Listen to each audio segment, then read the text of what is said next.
Hello, hello, hello. Happy Sunday.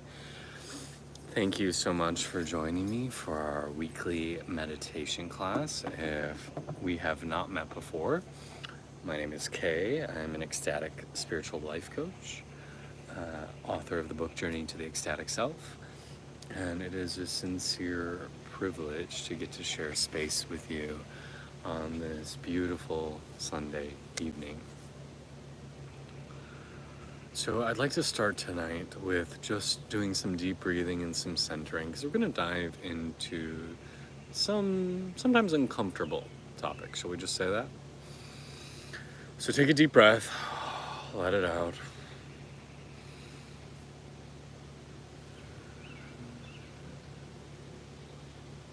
Feel your belly expand and contract. Feel your shoulders release.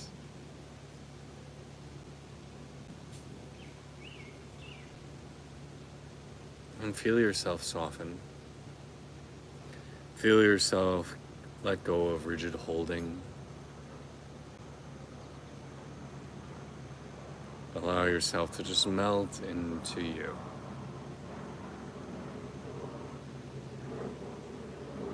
Oh, if you feel like sighing, feel free to sigh. Let it out. Oh.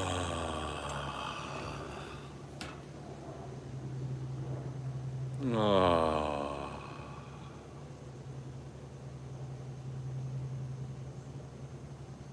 And feel a deep sense of contentment with being where you are. Of being in your body, of being in the space you find yourself.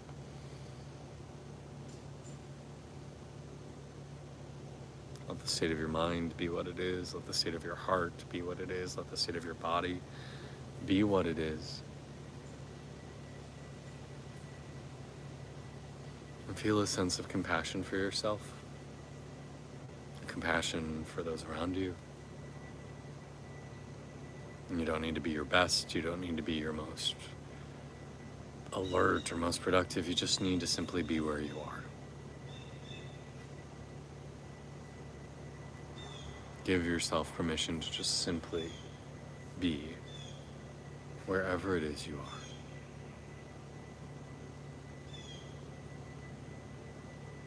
And from that space, we can grow, we can transform, we can elevate.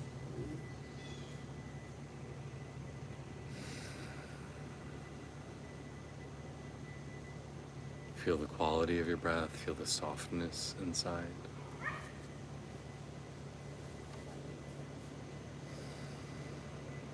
Feel the joy that can be experienced simply by breathing and being with yourself.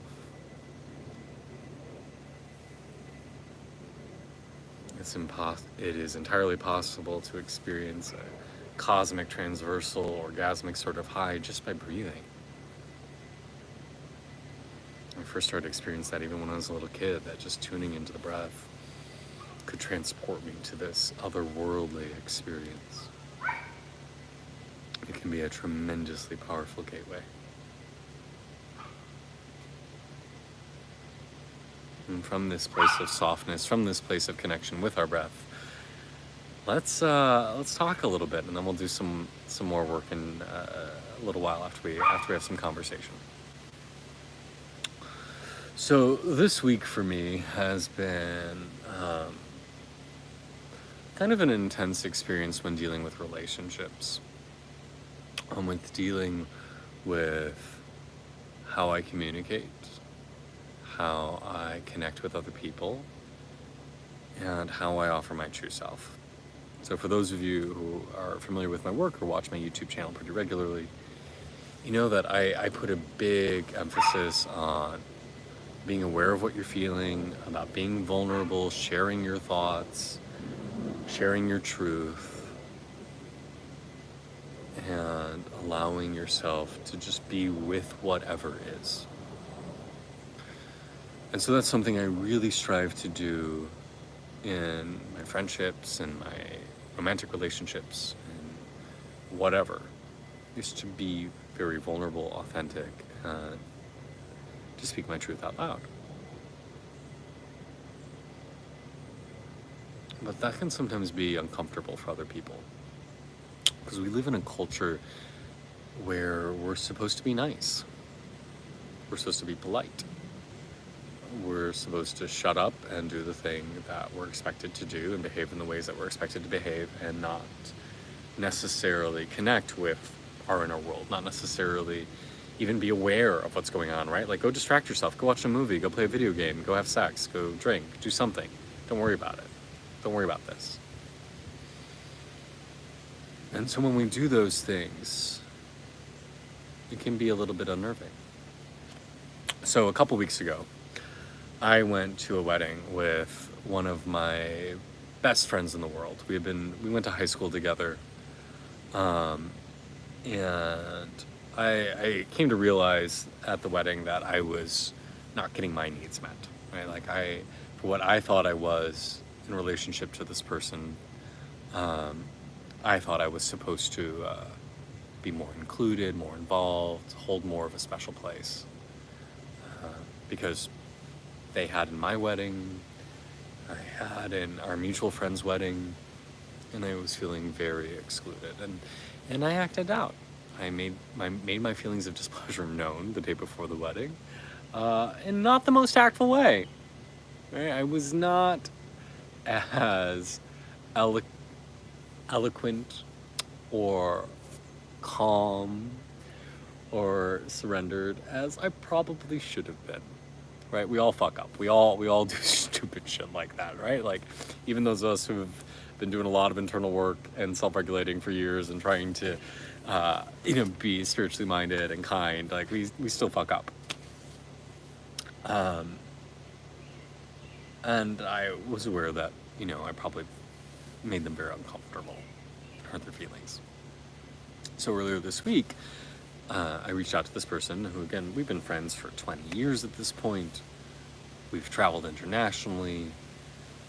One of my closest friends.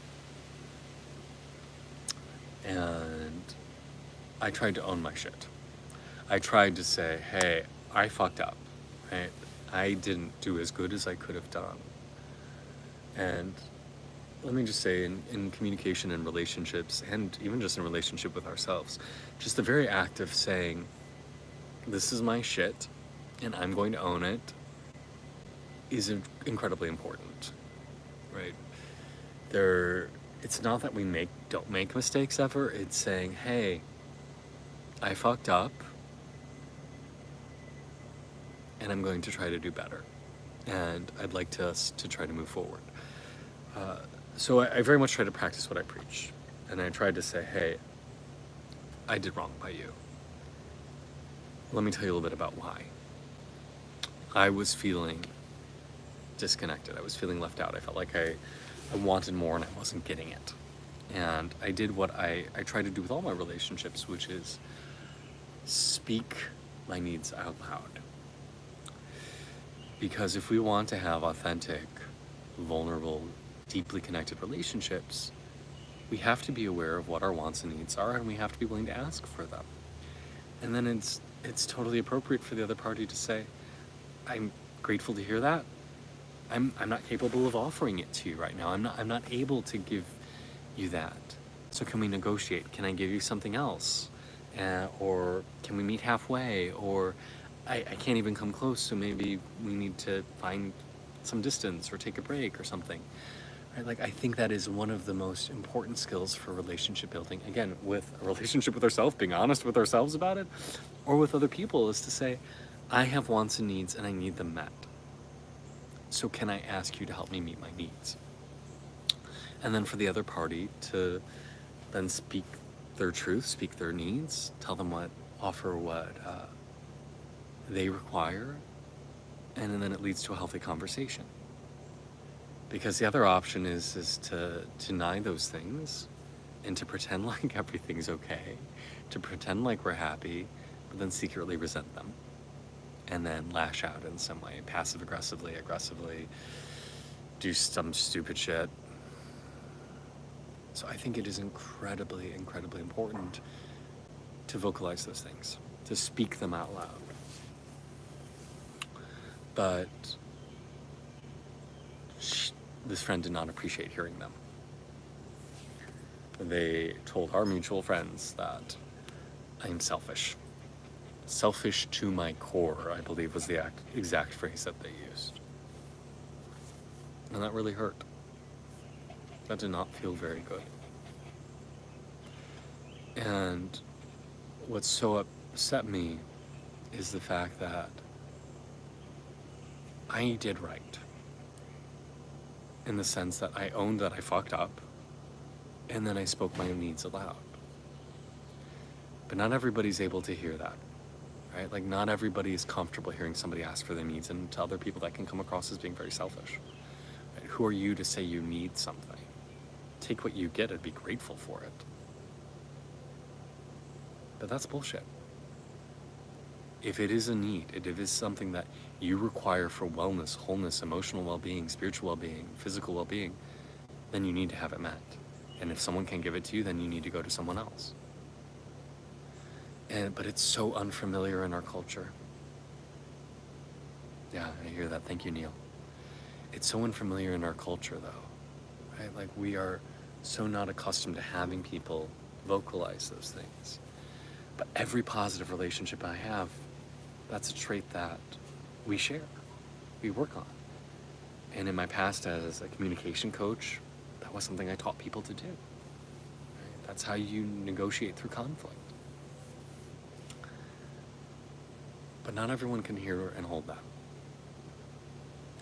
And so something that I'm working on being is trying to be more vocal and saying, I've shared my wants and needs with you, and this is a space now for you to do the same, for you to offer up what are you feeling, what do you require from me, and be vulnerable. And I will do my best I can to meet those requirements, to meet those needs. I will, and possibly might fall short, but unless I know what is on the table, it's hard for us to move forward. Ultimately, we are not ever responsible for how somebody reacts. Right? Like, that's on them. That's their shit. That's their karma. That's their internal hullabaloo. All we can do is own our actions, behave with the best integrity we can, with the best emotional hygiene that we can, and act in a way that feels right.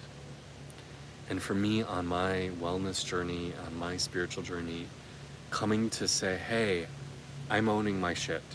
I messed up. I fucked up for you. And that's okay. Because to be in relationship with someone else means that we are going to fuck up from time to time. We are going to disappoint. We are not always going to be our best selves. But as my husband said to me just a few minutes ago, our strongest relationships are not the ones that never endured hardship. The strongest relationships are those that encounter conflict and navigate through it together.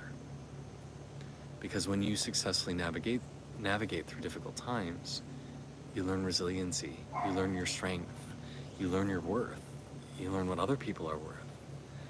And so we want to be able to be people who can face conflict with compassion and delight and strength and say, hey, I'm gonna own my shit and we're gonna work through it together. And the way we work through it together is by saying, this is what's going on. Here's what I want. Here's what I need. I'm going to speak it out loud. And they immediately get resentful because they were dishonest with their own needs. Oh, Mark. Yes, yes. Well said. Cheers to that. Or as my friends in South America say, aho, aho, yes. Amen. We aren't responsible for other people, right? We can love them. We can be guides for them when they ask, right? We're all each other's teacher, right? We learn from one another. But we are not responsible for them. We are, though, immensely responsible for ourselves. And so can we behave with emotional integrity? Can we behave with self-awareness? Can we behave with a level of equanimity and respect for ourselves and grace for ourselves and forgiveness for ourselves?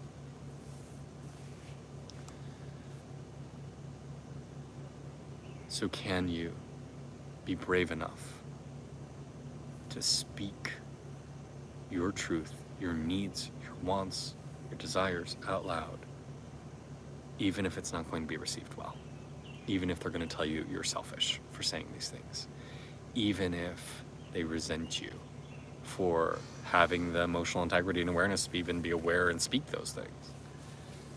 Because ultimately, we're not going to be able to move forward until we're able to do those things. And hopefully you have the sort of relationships where those people trust you and trust that you're being honest, right? Because that is part of the groundwork, right? If they think you're being deceitful or manipulative, it's going to be very hard to hear that. So hopefully you've built a foundation of trust. And realize that emotions are messy, people are messy, and all we can do is our best and love and forgive. Love and forgive each other, love and forgive ourselves, and move forward with integrity. And by integrity, I mean being aligned with what is your truth, what is real, what is authentic. I know who I am, and I'm living according to my values. I'm going to be truthful. For me, that's integrity. These are skills, right? And by skill, I mean something that has to be practiced and developed. And like any skill, we get better in the doing. As much work as I've done coaching other people on conflict resolution and communication, right? I'm still learning, I'm still growing, I'm discovering how I can do all this better. And taking this as a learning opportunity. I hope that me and this friend are able to grow together still and continue to grow our relationship.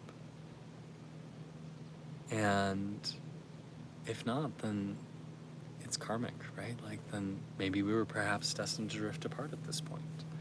I can do my best, but I am not responsible for someone else's life and the trajectory they take, right? And they just got married. They're starting a whole new life. They're starting a whole new relationship. Things are going to change for them anyway.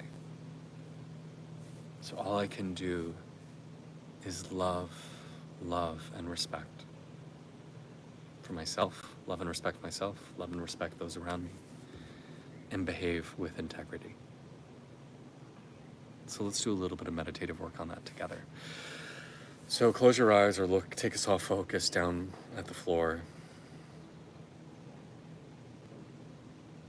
And we started today's class by asking you to just come home to yourself. Just be aware of where you are. And that ability to have self-awareness of just being in your current circumstances without trying to change things really is the baseline.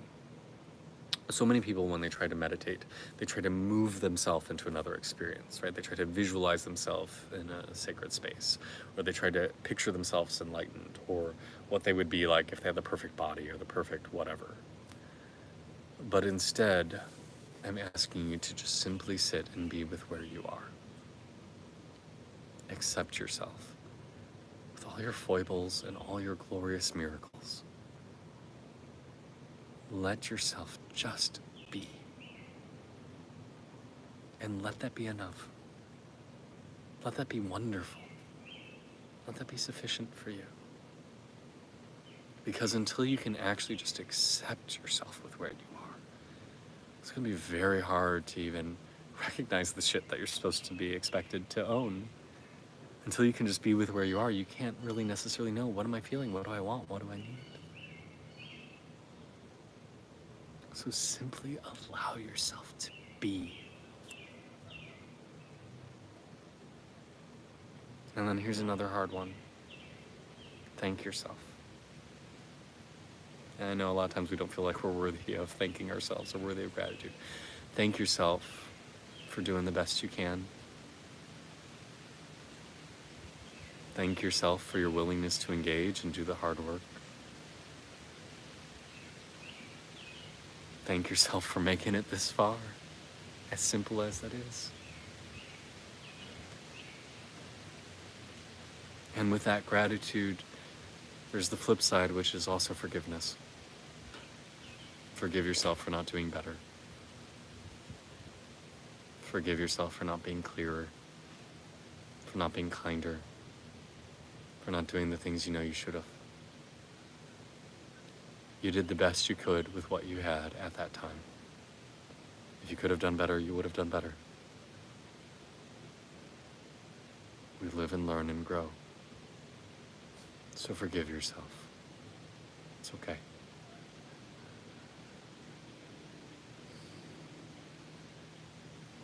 And then if there's something specific in your life that you're working towards, like I've been with this relationship, ask yourself,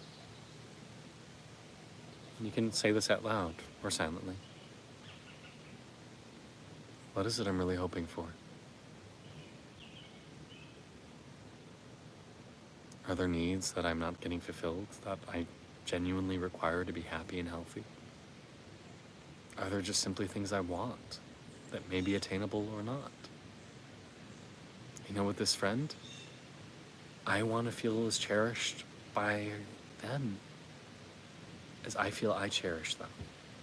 Right? I want to feel like it's reciprocal. That may or may not be attainable, but I'm going to be honest about my feelings. It can sometimes be hard to understand what are those things we really want. You know, I didn't fully understand why I was misbehaving in the way I was at this wedding until I spoke it through with a friend and realized, no, it's not about the fact this tuxedo is shit and doesn't fit well and they are making me feel embarrassed by having to dress this way. It's not about that. It's about the fact that I feel like they don't care. It's about the fact that I feel like I thought I meant more in the fact that I don't get to give a speech tonight, that I was purposely told, no, I'm not allowed to. Really irks me. I thought it was about stupid shit, but I didn't really know what was the deeper thing until I spoke it aloud with friends. So be patient with yourself as you try to figure out what are your wants and needs. And dig down deep.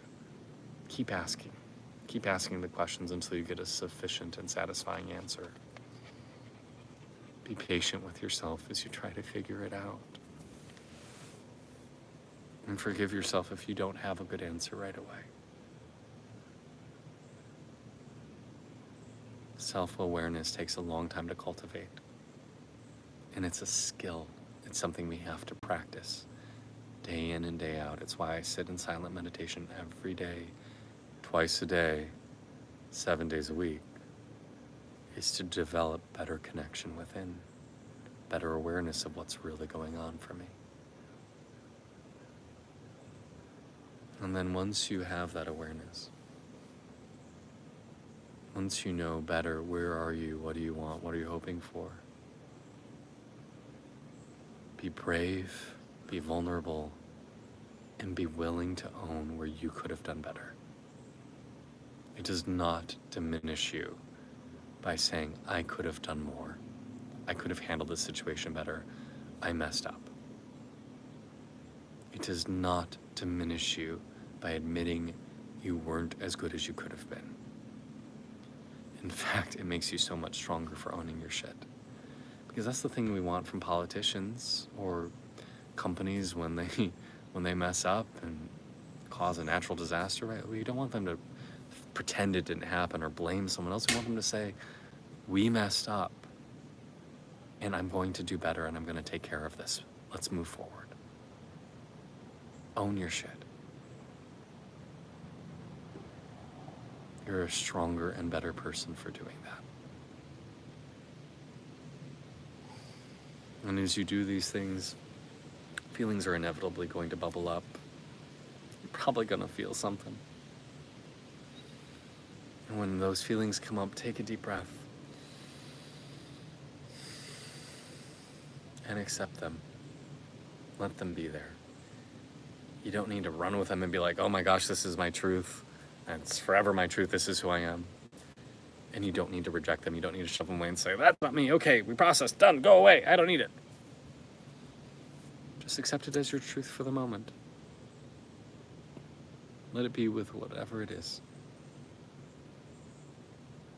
Know at the end of the day, no matter what you feel or what truths come up to you, know that your deepest self is radiant, joyful, truthful, blissful, and nothing you do could ever diminish that.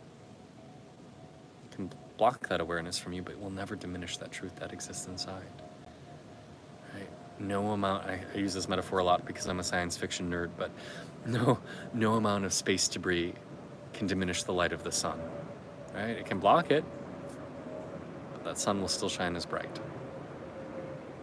until it becomes a red giant or a dwarf star, and I say, okay, well, just let that metaphor go. I'm a little bit of a nerd. But it doesn't matter how much stuff is blocking it, that light is still shining just as brightly, and so is it with ourselves. No matter how much we fuck up, no matter how much we could have behaved better, our truth is always still there, our radiant spirit is always still there, and there's nothing you can do, ever, to make you less worthy, less complete, less whole, less beautiful. And in fact, by owning your shit, owning the stuff you could have done better, owning your mistakes, you accelerate your healing. Or supernova. Yeah, absolutely, Neil. By owning our mistakes, we heal. By owning our truth, we grow. And so allow yourself to feel whatever you feel. And let it be okay. And I invite you to give the people in your life who you love the same permission. If they need to be angry, let them be angry. Don't try to make it better for them. It's a hard one, right? We want to make them feel better. It's okay, let them be angry. If they're sad, let them be sad. If they're disappointed, let them be disappointed. And that can be such a hard thing to do because we want other people to be happy, want them to feel well. But let them have their experience. Let them be where they are, so they can give you permission to do the same. And give them the space to vocalize their feelings. Give them the space to vocalize their wants and needs. Know that you always have the permission to negotiate and say yes or no or maybe, but we need to blank.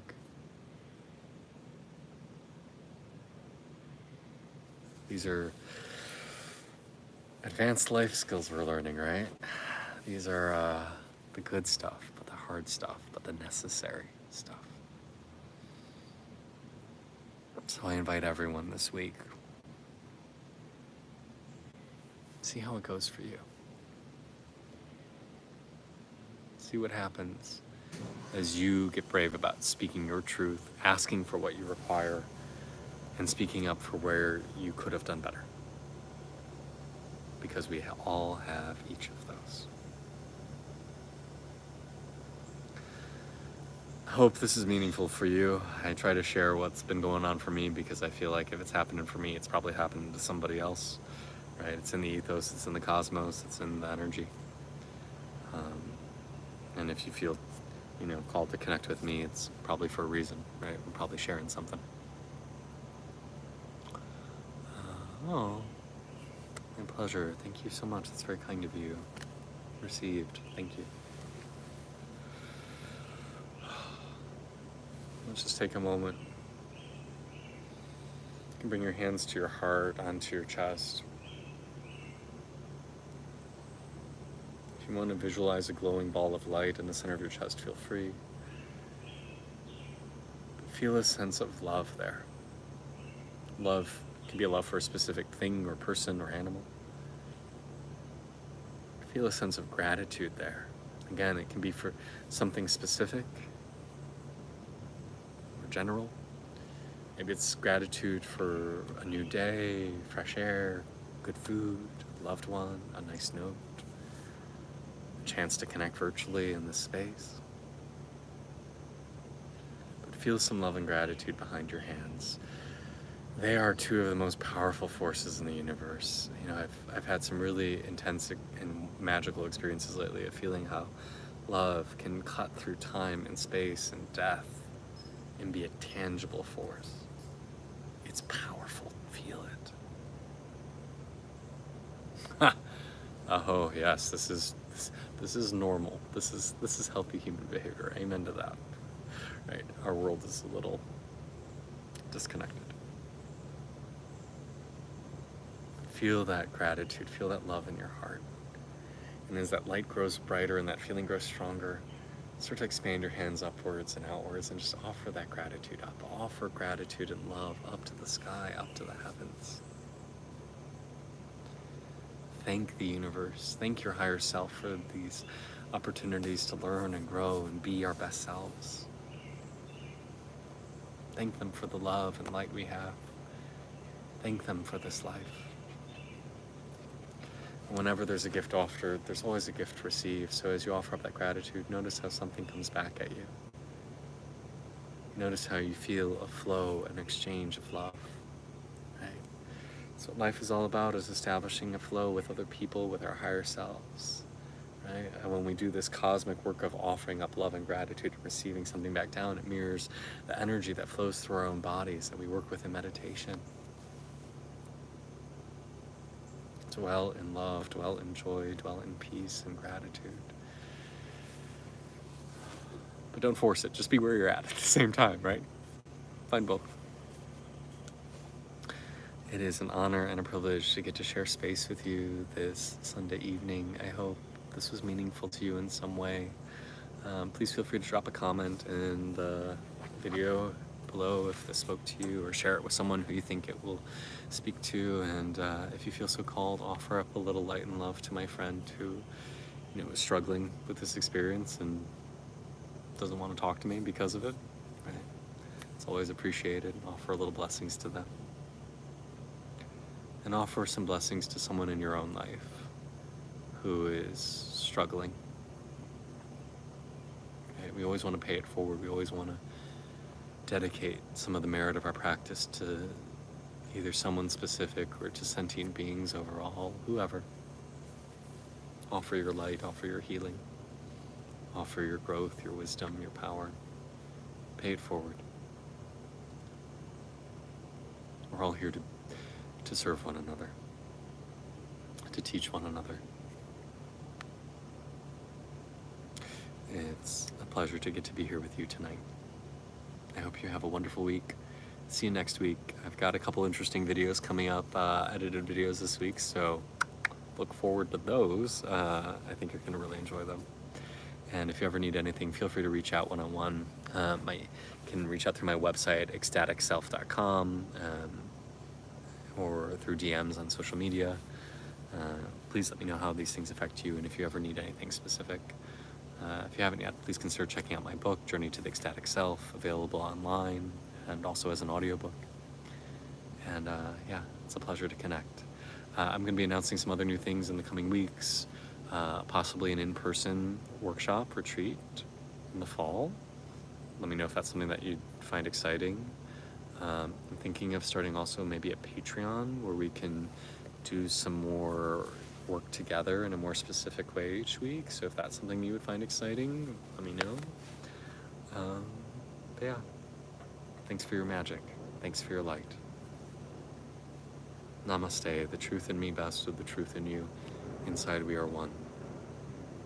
Namaste, my friends.